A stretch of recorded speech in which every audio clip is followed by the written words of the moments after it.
Recently, Airtech Studios sent me over a bunch of parts to check out. The battery extension unit is one part they offer, but actually I picked this up a while ago when I first got my ICS PDW9, so I thought that I may as well throw in a review of it too.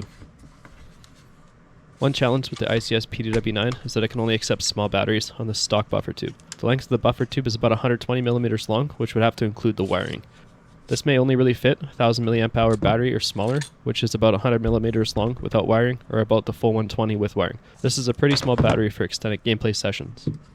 I have both 1000 mAh and 1450 mAh batteries here to measure up against for length, and you can see the 1400 mAh batteries are about 120mm long without wiring. If you try to install too large of a battery like this into the stock of the PDW9, you'll find that at the end the wires have to get bent over and pinched as you try to close the battery cover. The alternative is to leave the battery cover open or loose, which is less than ideal. The battery extension unit for the ICS PDW9 is a great option to connect larger batteries for longer gameplay.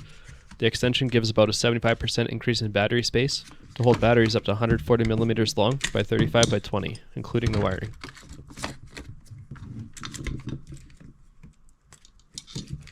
Battery extension unit is made of a pretty strong flexible nylon that's resistant to BB impact and rough handling. You can tell just by holding this thing that it's rock solid.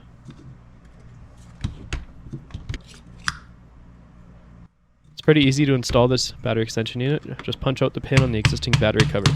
Then you simply install your battery, set the Airtech battery extension unit in place, and slide on the stock.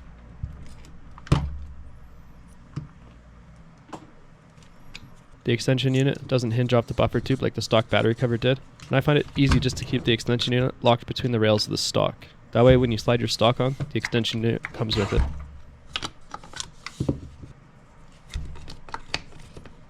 With the extension unit installed, you do lose some stock adjustment and you can't collapse it fully, but that's a bit of a trade-off you may want to make depending on your game day plan.